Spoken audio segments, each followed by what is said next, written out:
wabarakatuh. Shalom, Om Swastiastu, Namo Buddhaya, Salam Kebajikan. Kami dari kelompok 10 Bahasa Indonesia akan mempresentasikan mengenai tata cara presentasi ilmiah. Sebelum memasuki materi, izinkan kami memperkenalkan diri terlebih dahulu. Dimulai dari saya. Perkenalkan, nama saya Maria Eleos, NIM 811-142-2858. Perkenalkan, nama saya Birlana Simanjuntak dengan NIM 811-422-859. Perkenalkan, nama saya Andreas Makas Raja Perdana Mandau, NIM 8111422-860. Perkenalkan, nama saya Aisyah Wafa Syahidah, NIM 811-422-861. Perkenalkan, nama saya Dawud Rinata Tanda Ramadan, NIM 8111422-862.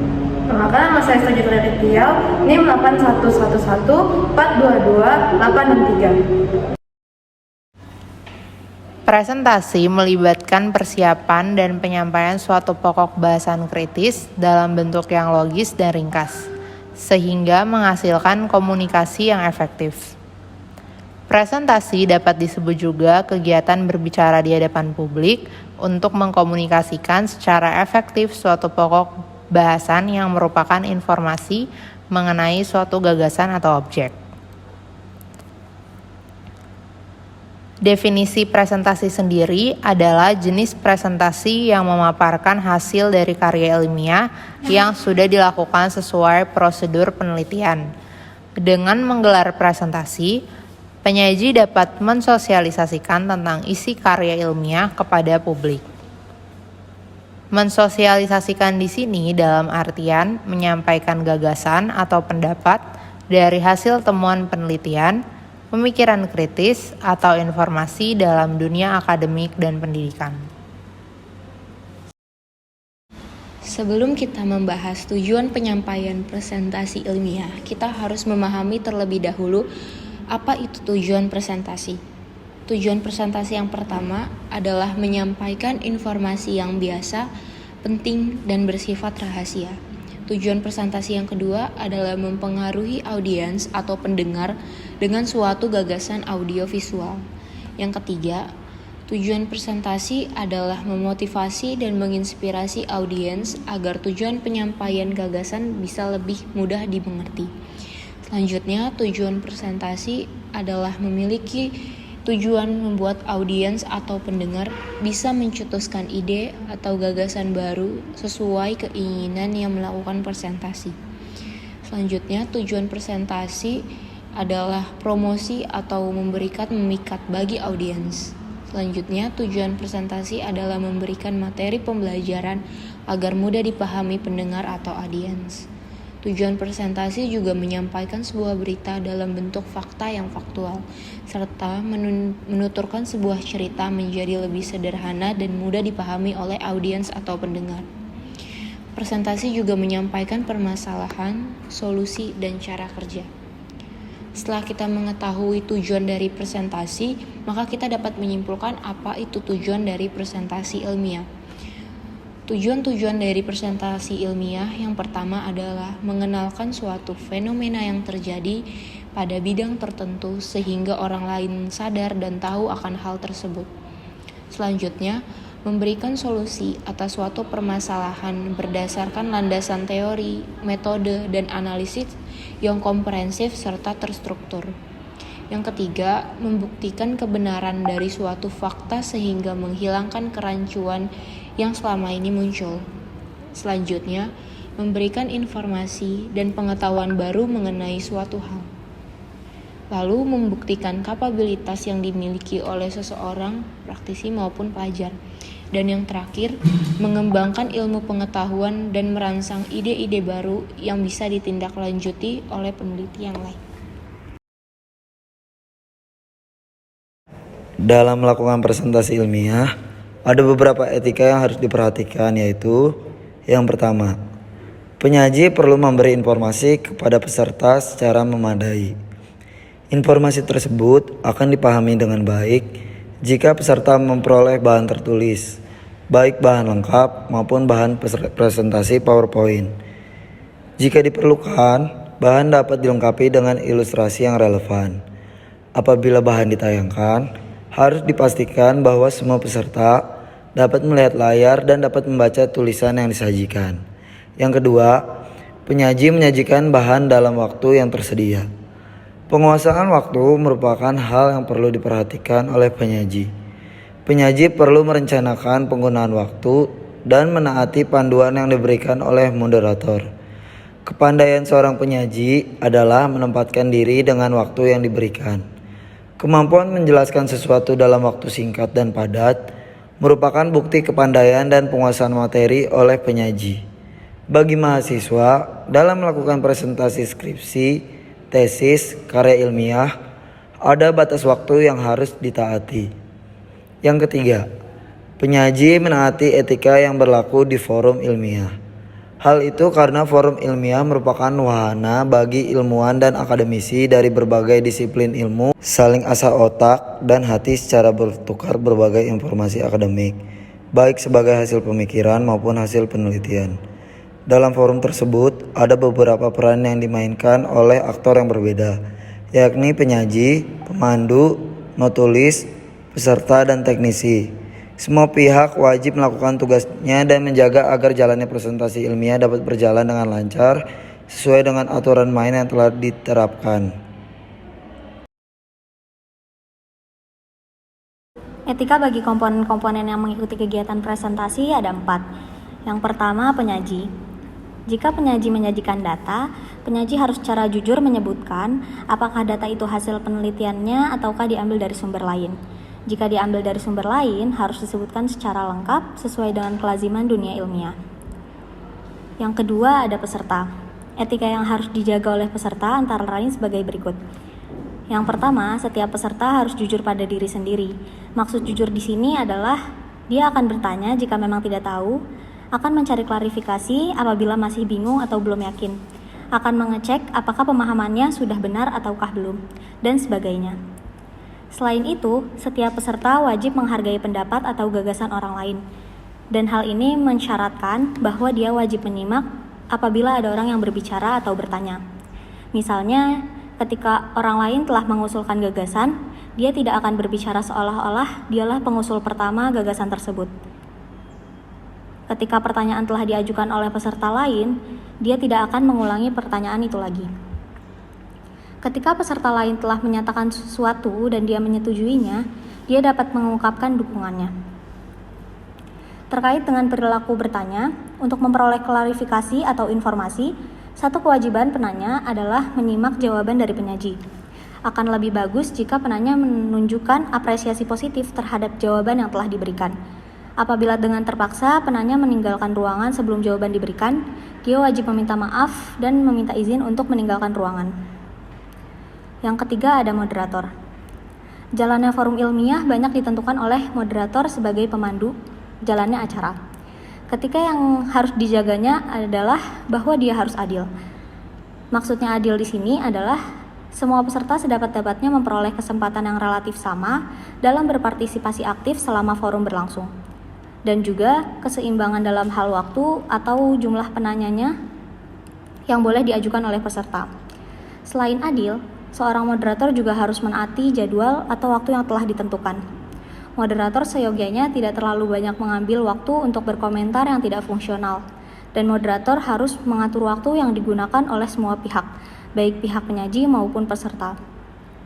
Oleh sebab itu, moderator harus punya keberanian untuk menginterupsi dengan santuy kepada pembicara agar tepat pada waktunya. Yang keempat, ada notulis.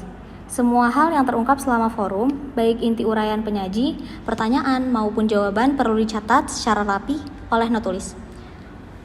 Hasil catatan yang telah ditata ringkas sebaiknya dicetak dan dibagikan minimal kepada semua orang yang terlibat dalam forum tersebut. Hal ini memberikan kesempatan bagi pemilik gagasan atau konsep untuk meluruskannya jika ada hal-hal yang kurang tepat. Teknik presentasi adalah kemampuan yang wajib dimiliki oleh setiap orang ketika ingin melakukan presentasi. Karena seringkali materi yang sebenarnya bagus, namun dibawakan dengan cara presentasi yang biasa-biasa saja, malah cenderung buruk atau kehilangan kekuatannya. Berikut beberapa teknik untuk melakukan presentasi. Yang pertama, melakukan persiapan. Antara lain bahan presentasi dan bahan yang akan dipresentasikan, dan juga ada peralatan yang harus disediakan seperti laptop, LCD, ataupun audio yang bisa membuat kita lebih percaya diri. Untuk yang kedua, ada materi presentasi. Bedakan antara materi yang akan dipresentasikan dengan proposal yang akan diberikan kepada audiens.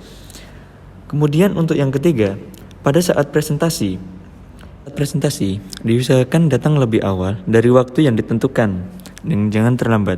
Kemudian, gunakan waktu seefisien mungkin. Yang ketiga, gunakan pakaian yang sopan dan jangan terlalu mencolok karena dapat mempengaruhi penglihatan audiens. Keempat, kenali audiens atau peserta yang hadir sehingga kita bisa lebih akrab dalam menyapa ataupun menyebutkan jabatannya. Kelima, bagi pandangan kita ke semua audiens dan perbanyak komposisi pandangan kita ke orang yang paling berpengaruh dalam mengambil keputusan. Kemudian, sebisa mungkin untuk tidak membicarakan hal-hal yang tidak penting dan yang tidak ingin didengar oleh audiens. Kemudian, berbicaralah dengan lugas dan sopan.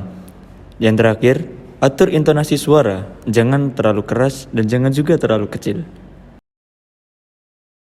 Sekarang saya akan menjelaskan tips dalam menyusun presentasi ilmiah. Apa saja tips dalam menyusun presentasi ilmiah? Yang pertama, menarik minat dan perhatian peserta. Yang kedua, mengarahkan perhatian peserta. Yang ketiga, mempertahankan minat dan perhatian peserta. Yang keempat, menjaga agar presentasi tetap fokus pada masalah yang dibahas. Yang kelima, menjaga etika. Untuk menarik minat dan perhatian pada apa yang akan dibahas, seorang penyaji dapat menggunakan media yang menarik yang dapat berupa media visual seperti gambar dengan warna yang menarik, suara yang cukup keras bagi peserta, atau ilustrasi, anekdot, dan demonstrasi.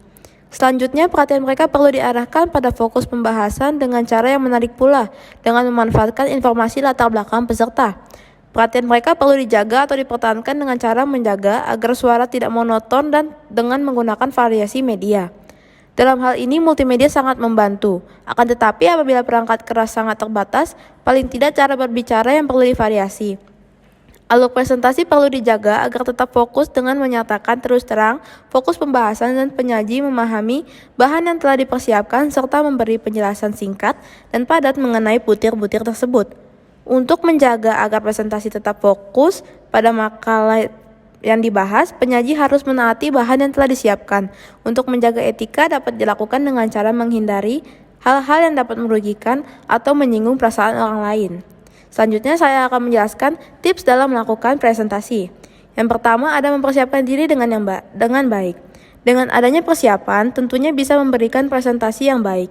Persiapannya sendiri meliputi latihan berbicara, membuat materi yang terstruktur, hingga memikirkan audiens yang akan menyimak presentasi. Yang paling penting adalah untuk mengetahui siapa audiens kita dan bagaimana karakteristik mereka. Sebab dengan mengenal audiens yang akan dihadapi kita, bisa merancang presentasi yang mampu menggait minat mereka. Yang kedua, berikan pembuka yang apik. Presentasi dengan pembukaan yang buruk akan membuat audiens tidak tertarik untuk mendengarkan lanjutan dari materi. Maka dari itu, presentasi yang baik harus diawali dengan pembukaan yang apik. Sebagai contoh, kita bisa tarik perhatian audiens dengan mengucapkan salam dan meminta mereka membalasnya dengan semangat. Yang ketiga, perhatikan komunikasi nonverbal. Saat melakukan presentasi, panggung dan layar di depan adalah milik kita seluruhnya. Presentasi yang baik bisa dinilai saat penyaji berhasil menguasai panggungnya. Pembicara tidak terpaku di tempatnya berdiri. Ia mampu untuk bergerak bebas sambil melakukan kontak mata dengan audiens. Hal ini disebut juga dengan kemampuan komunikasi nonverbal. Yang keempat, perhatikan desain slide materi. Tips berikutnya jika kita ingin memberikan presentasi yang baik adalah dengan membuat desain slide yang menarik. Desain slide yang baik bisa membuat audiens lebih memperhatikan dan mengerti apa yang coba disampaikan. Selain itu, jika tampilan slide menarik, sedikit kesalahan pada penjelasan presentasi bisa luput dari perhatian audiens. Hindari warna-warna yang terlalu terang, hindari penjelasan di slide yang berlebihan, serta beri warna yang kontras antara warna background dan tulisan. Yang kelima, tetap percaya diri. Dalam presentasi, ingat bahwa yang kita lakukan adalah untuk menyampaikan pesan, bukan hanya membacakan atau berusaha mengingat apa yang akan disampaikan. Tanpa perasaan yang ceria atau rasa percaya diri yang baik, presentasi akan terlihat datar dan tidak menarik di mata audiens. Ingat juga untuk membuat materi yang kita bawakan itu menyenangkan. Jika kamu secara tidak langsung menyampaikan bahwa materimu tidak menarik, audiens akan merasakan hal serupa. Maka dari itu, jangan lupa untuk tetap percaya diri dan cintai materi yang akan kita sampaikan. Dengan begitu, audiens akan merasakan perasaan yang sama, sehingga kita bisa menyampaikan presentasi yang baik. Yang keenam, mencari mentor untuk latihan. Berlatih bersama seorang mentor dengan public speaking handal bisa membantumu untuk membawakan presentasi yang baik. Yang ketujuh, evaluasi dan terus berlatih. Hal lain yang perlu kita siapkan agar bisa membawakan presentasi dengan baik adalah untuk terus melakukan evaluasi dan berlatih tanpa henti. Kita bisa minta feedback dari audiens atau orang terdekat yang ikut menyimak. Dengan begitu, kita akan mengetahui kekurangan kita dan memperbaikinya. Yang kedelapan, menggunakan jeda secara efektif. Tips selanjutnya untuk memberikan presentasi yang baik dan efektif adalah menggunakan jeda. Kita harus ingat bahwa audiens mungkin saja belum pernah mendengar hal yang kita sampaikan, sehingga berikan audiens waktu untuk membaca, mendengarkan, dan memahami materi yang kita sampaikan. Berikan jeda saat sedang, sebelum, atau setelah mengucapkan suatu hal yang ingin kita tekankan. Memberi jeda antara dua bagian isi presentasi juga mengindikasikan audiens bahwa ada suatu hal baru yang disampaikan. Tidak hanya itu, jeda sebentar juga membantu kita untuk mengingat poin selanjutnya yang akan kamu sampaikan. Yang kesembilan, melibatkan audiens. Kita bisa mencoba memberi pertanyaan yang mudah dijawab audiens atau berinteraksi langsung dengan mereka. Ketika kita ingin memberi contoh sebagai upaya melibatkan audiens, pastikan contoh tersebut relevan dengan mereka. Tidak hanya itu, pastikan juga untuk menggunakan bahasa yang umum digunakan oleh target audiens. Jangan gunakan bahasa yang sulit dimengerti. Yang terakhir ada tarik napas dan rileks. Merasa gugup ketika akan memberi presentasi adalah hal wajar, namun jangan biarkan hal tersebut memengaruhi kita. Jika ingin menyampaikan presentasi yang baik dan efektif, terima rasa gugup tersebut dan ubah jadi rasa antusias. Dengan begitu, kita akan memiliki mindset yang positif saat akan menyampaikan presentasi. Sekian dari kelompok kami, kurang lebihnya mohon maaf. Apabila ada pertanyaan, mohon ditanyakan. Sekian, terima kasih.